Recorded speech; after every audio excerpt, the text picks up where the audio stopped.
Seorang remaja ketahuan mencuri 4 tundun pisang dan berujung diarak.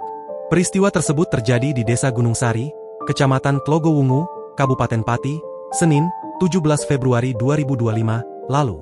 Remaja berinisial AAP, 17, itu mencuri pisang di kebun milik seorang warga bernama Kamari, 50. Aksi pencurian yang dilakukan pelajar SMA tersebut dipergoki korban sekitar pukul 15.30 waktu Indonesia Barat.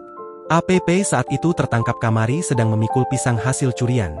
Peristiwa itu dibenarkan Kapolsek Tlogowungu, AKP Mujahid.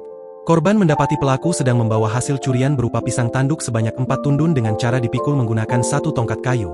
Kata Kapolsek Tlogowungu, AKP Mujahid, Selasa, 18 Februari 2025, dilansir dari tribunjateng.com. Setelah itu, pelaku diarak menuju kantor desa. Sepanjang perjalanan dari kebun ke kantor desa, pelaku menjadi tontonan warga. Bahkan, videonya viral di media sosial. Mujahid menuturkan, pisang 4 tundun yang dicuri remaja itu bernilai Rp250.000.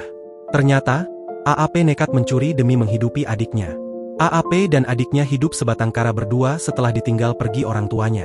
Ia dan sang adik kehilangan ibunya sejak 7 tahun lalu. Sedangkan ayah mereka pergi meninggalkan rumah tanpa kabar dan tidak pernah kembali. Sehari-hari, AAP harus menghidupi adiknya seorang diri.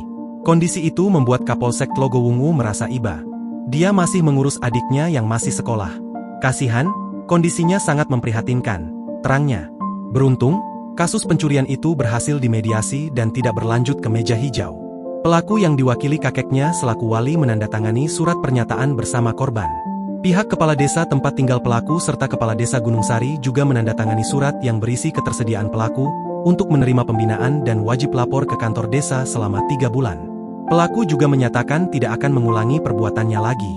Dengan adanya surat pernyataan itu, pihak korban menyatakan tidak menuntut ganti rugi apapun. Download Tribun X sekarang, menghadirkan lokal menjadi Indonesia.